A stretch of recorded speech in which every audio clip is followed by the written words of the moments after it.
Oh, that's not too bad. I did really good on the framing this time. Now comes the part where I have to adjust everything on camera. It never looks the same when I walk from the bathroom to my room. It changes somewhere in the middle. It's like 5 steps and my whole face switches from one face to another face, so. Hello everyone and welcome back. It's been a while since we've had one of these home-based vlogs. I'm here today to follow up on what became my most popular video, and judging by the title below, I'm sure you already know what it is. Conventions tend to be a breeding ground for weird stories and odd experiences, and let me tell you, so much has happened since that last video.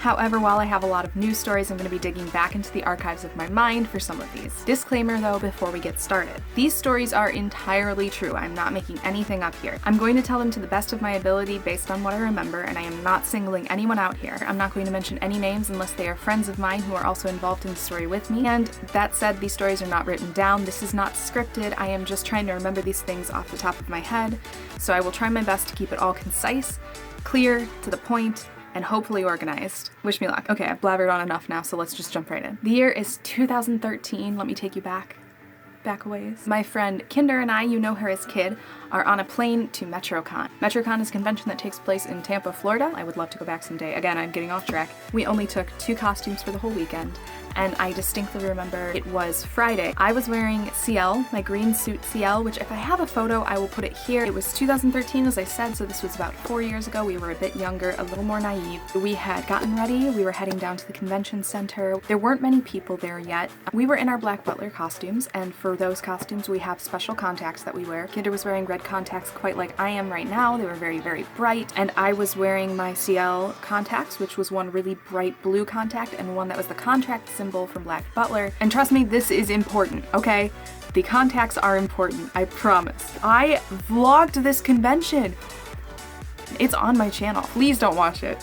Stay on track, you are a mess. Some young man comes up and taps Kinder on the shoulder, and he said, "I really like your guys' costumes." So we politely said thank you, and we're just gonna keep going on our way, because he didn't ask for a picture, he didn't ask anything further, which we considered to be normal etiquette. We just kept going about our way. We said thank you very nicely. As we were walking away, he grabbed her shoulder and like pulled her back a little bit, but she turned around and she said, "I'm sorry, did you need something else?" And he goes, "I wanted to look at your contacts." So once again, Kinder politely said thank you, and we started to go about our way again. However, that was not it. And he stepped right next to Kinder and once again grabbed her, but in a very, very strange way. So as I'm sitting right now, my chest is facing forward. This guy's hand came around here and like pushed her shoulder back. It was really weird, and got in front of her face and like looked very closely at her contacts. He was maybe this far from her face, just that far, and was like, "Yes, I really like your contacts." We were just frozen. We didn't know what to do. So I grabbed Kinder's arm and I pulled her to the side and I said, "We have to go." We went up the escalator, and it was just the most awkward situation. This was probably one of my first weird experiences at a con, but he kept getting close and he kept touching her, and it was just so awkward. Let this be a service announcement. Do not touch people that you don't know. And every single time I think back on it, I get really uncomfortable. And I know it may not sound super bad in these stories, but being in the situation is a lot different than just hearing about it. Just don't touch people. It's weird. It's weird. All right, so that is the end of the first story. On to story number 2. Story number 2 takes place at Colossal Con maybe 2 or 3 years ago. I tend to participate in events at Colossal Con more than I do at any other convention. Well, this year in particular, Nick and Allie, who you guys have seen in previous vlogs, decided that they wanted to go in the Colossal Con bounce house. The Colossal Con bounce house is a big pirate ship themed bounce house, and there are people who monitor it, but it's more so just to see that people are taking turns. Well, on this day, I was wearing my Mikasa Titan pajamas with Nick, and we were Mikasa and Jean. It's a water park. I was wearing my swimsuit underneath my costume. We decided we were gonna go swim. So most of the people going into the bounce house, I know this sounds really gross, were barefoot, including myself. We're having fun in the bounce house, jumping around a little bit, enjoying ourselves. As I'm going down the slide, I felt a weird, sharp pain in my, foot. So I decided, that was a little weird. I think I'm gonna get out of the bounce house and I'm gonna go check this out. I put my shoes back on, and Nick says, "Oh, I have to go to the bathroom." And I'm like, "Okay, that's perfect. I wanted to go in there anyway." So I grabbed myself a stall. So small warning here, this little part right here is gonna be a little graphic. It's just me speaking about it. There's no pictures, nothing. But if the mention of blood disturbs you, I am so sorry. So I get into the stall and I take off my ballet flat. a small puddle of blood falls out of my ballet flat, and my foot is covered in blood. I am horrified, I am confused. I thought I twisted like a toe or something. That's all it felt like. It didn't feel like I had cut myself. I realized what had happened was there are edges on the bounce houses that are like fused plastic seams to keep all of the air inside these sort of balloon-like structures. And what had happened was my foot got caught on one of those hard plastic edges, as only myself could do, and I had sliced open my big toe. And I did my best to clean it up, and then I said I need to go back to the hotel room. So yeah, there's another story about how I am a fragile little flower and I can't even go in a bounce house without hurting myself. Alright, on to the final story, story number 3. This one is very recent. So as you know, I went to Youmacon 2016 with my wonderful friends. On our first night there, we were heading to the convention center. We wanted to walk to it. I tried to lead them a specific way, but I got lost. It was dark, it's the streets of Detroit. We were getting a little concerned. As we're on the sidewalk, we're just walking there and we see a guy at the crosswalk right before the convention center sitting there with a bag asking people for money, which I wasn't too horribly shocked to see. I see that in almost every city that we go to. As we got to the crosswalk though, this guy decided that he was going to shout out at us, which I had never had happen before. He shouted at us and just said, "Hey!" and pointed to his bag. He didn't ask for money, he didn't say anything, he just pointed at it as if to say, you need to put money in here. Lexi, being bolder than I am, just said, sorry, we don't have any money. This guy was not having any of that. I'm sure he had heard it multiple times that day from many of the convention goers. But he yelled at us and he said, oh, you can afford to go to Comic-Con, but you don't have any money? I was really taken aback by it. I've never been confronted like that before, and I mean, yeah, it would seem that way, but we don't actually have a lot of money. We do these conventions on a budget. So Lexi, again, bolder than I am, responded with, yeah, ever heard of a debit card? This guy, of course, did not take too kindly to that. And he was like, oh, so you can afford to go to Comic-Con? You can't afford to give me money? All these stupid fantasies? You guys are all up in these fantasies. Basically just screaming at us. This guy's gonna kill me because I'm dressed up as a volleyball player. I'm gonna die. Lexi and Natalie were staying very, very calm.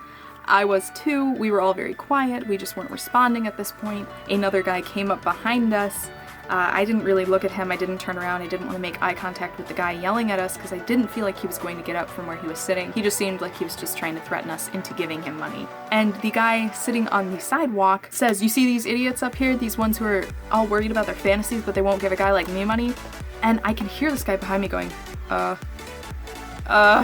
He just did not care. He didn't want to be dragged into this. He didn't want to hear any of it. You could tell this guy was just like, let me live. But as we are getting a little fed up, he says, you know what I do for fantasies? I smoke weed for my fantasies. And I'm like, which in my head I'm saying, well, then of course I'm not gonna give you money now. At that point, the light changed. We sprinted across the street, went into the convention center, which was right in front of us. I'm just upset that we couldn't make the light before we got there. All looked at each other and said, so we're taking the people mover on the way back. We were a lot more cautious for the rest of the weekend. Because these people yelling at others were not within the convention center, there wasn't a lot we could do to stop them. We just decided that we would not go that way and we would warn people as we saw them. I have been to cities before and I've been asked for money by people who are clearly down on their luck. However, this was the most aggressive I have ever been treated, and I would just advise anybody going to conventions in cities like this, always travel in groups. It's a good idea. If you're already unfamiliar with the area, you should not be going anywhere by yourself anyway. Don't carry a ton of cash on you. Leave some in your hotel room, keep some in your wallet, keep some in another bag. I always recommend splitting your money up among your belongings anyway. In case you lose one bag, at least you still have cash and you don't have it all on you at the exact same time. This also would save you in a situation like this. If someone did try to get money from you, you can legitimately say, I don't have any money. Keep that in mind. Be safe. Please be safe. We know there was probably a lot of things we could have done differently, but in the moment you panic. It's kind of hard to keep everything straight, just like it is hard for me to stay on track with these stories. So that is about all the stories that I have for today. I hope that satisfied the urge for so many that seem to really like the convention horror stories. I will try and come up with some more from my previous experiences. The only problem is when I go to conventions and if I have a bad time, I try to forget about it and just kind of like focus on the good things. So now I gotta try and think of more of these bad situations. All aside, all of these experiences did not take away from my experiences at the conventions. I generally always have a really nice time at conventions with my friends. They are the ones who make everything worth it. I enjoy every moment.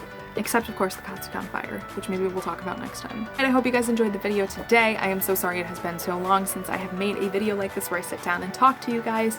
The next video I will be doing will hopefully be responding to that Q&A that I started around Christmas time. I am sorry. And while I still have you guys here, I would like to mention a few things. YouTube has changed their algorithm, as you know. So if you are already subscribed and you enjoy my content, please consider clicking the little bell next to the subscribe button. That way you can get notifications on when I upload. Every time a video uploads, you will get a notification on your phone or to your email. At the same time, it would also help me out a lot if you guys could just like the video. I am so sorry. I've never been one to ask you guys to do this. If you could please just leave a like on the video if you watched it.